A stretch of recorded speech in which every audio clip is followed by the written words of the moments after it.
അപ്പൊ തുടങ്ങിയാലോ നമുക്ക്? ഞങ്ങളുടെ ഒരു ഈവനിങ് സ്കെഡ്യൂൾ എന്ന് പറയാൻ പറ്റില്ല. ഒരു ഈവനിങ് കണ്ട് നമുക്ക് സ്റ്റാർട്ട് ചെയ്യാം. ഇത് ഈവനിങ് അല്ല, ഇത് നേരം പരപരാ വെളുക്കുന്ന സീനാണ്. ഇപ്പൊ കാണാൻ പോണത് ഈവനിങ് ആണ്. ആ സന്തോഷം കണ്ടാൽ തന്നെ മനസ്സിലാവില്ലേ? വർക്കൊക്കെ കഴിഞ്ഞിട്ട് റിലാക്സ് ചെയ്യാനുള്ള ഒരു ഇതിൽ പോവാണ്. വണ്ടി കയറിയപ്പോൾ ഓർത്തെ വണ്ടി ഇൻസ്പെക്ഷന് ഡ്യൂ ആ. അപ്പോൾ വണ്ടി വേഗം സർവീസ് സെന്ററിൽ കൊണ്ടുപോയി ഇൻസ്പെക്ഷൻ ചെയ്തു. പാസ്സായിട്ട് നമ്മൾ വീട്ടിലേക്ക് പോവാം. വീട്ടിലെത്തിയപ്പോൾ നമ്മുടെ സൈഡ് ഹസിൽ സ്റ്റാർട്ട് ചെയ്യാം.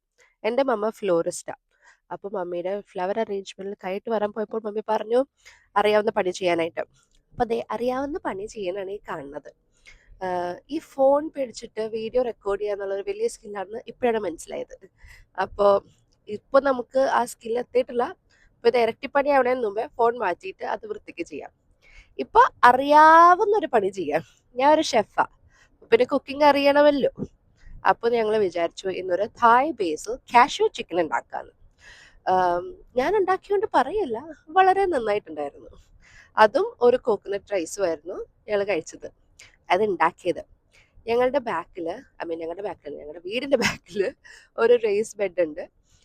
അതിൽ കുറച്ച് ഹെർബ്സും വെജിറ്റബിൾസ് ഒക്കെ ചെയ്തിട്ടുണ്ട്. അപ്പൊ ഞങ്ങള് നല്ല ഫ്രഷ് ഹെർബ്സ് ഒക്കെ പൊട്ടിക്കാൻ പോയി. എന്നിട്ട് കുളിച്ച് സുന്ദരികളും സുന്ദരനുമായിട്ട് വന്നു. ഒന്ന് പുറത്ത് നടന്നു.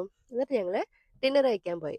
തായ് ബേസിൽ ചിക്കനും കോക്കനട്ട് റൈസും പിന്നെ ഒരു കുഞ്ഞി സാലഡൊക്കെ കഴിച്ചു.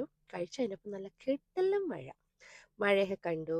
നന്നായിട്ട് ആസ്വദിച്ച്. അപ്പൊ വിചാരിച്ചു നിങ്ങൾക്കും കൂടി കാണിച്ചു തരാമല്ലോ എന്ന്. അപ്പൊ ശരി, ബൈ.